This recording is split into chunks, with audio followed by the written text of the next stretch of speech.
Hey everybody, Daryl Lucas here. Right now I'm channel hopping at the moment, flipping between watching my Phillies close out their series against the Cardinals and also the NHL's Western Conference Finals.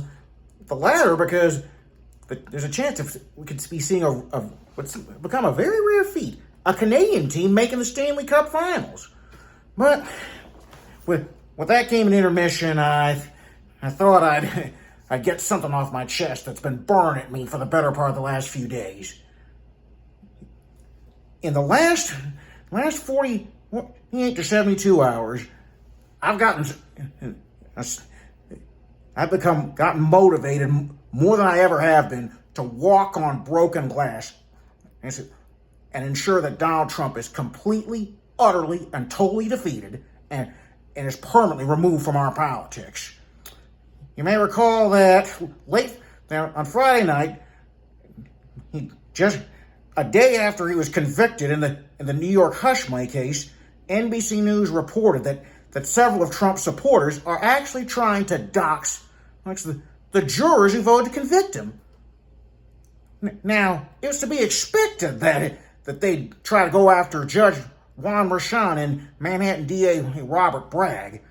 But to try and attack 12 ordinary people who did nothing more than serve on a jury? I don't know how you can describe it other than utterly depraved. And then a few days ago, and then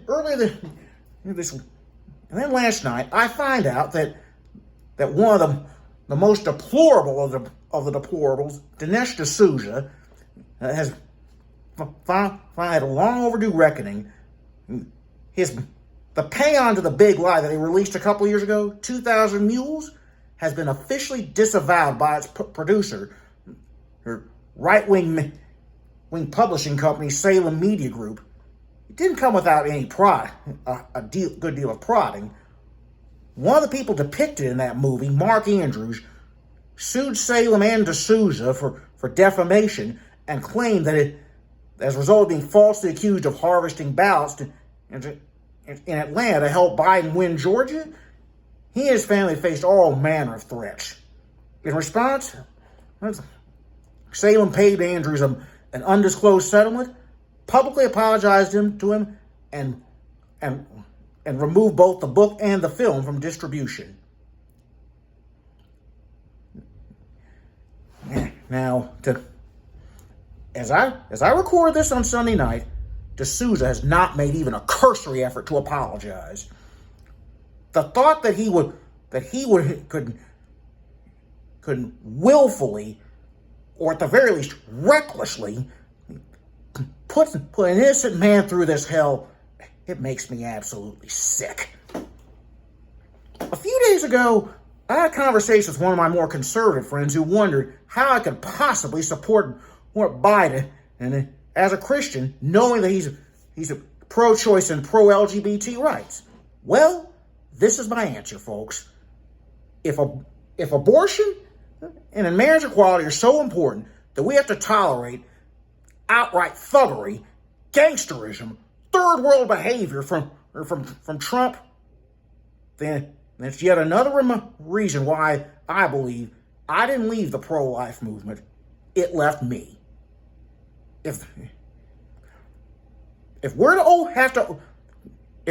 rolling back abortion and rolling back marriage equality are so critical that we have to allow an outright criminal another chance at the White House, then sorry, I'll pass. Many of my longtime friends know that I only reluctantly but firmly supported Biden, and because I had concerns that he might not be able to last a second term. We need at least 2 terms to clean up after Trump.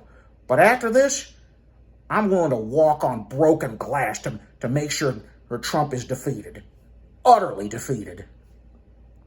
And then it's the only way we can send a message that the American people will not tolerate an outright thug running under the standard of a major party. That is all.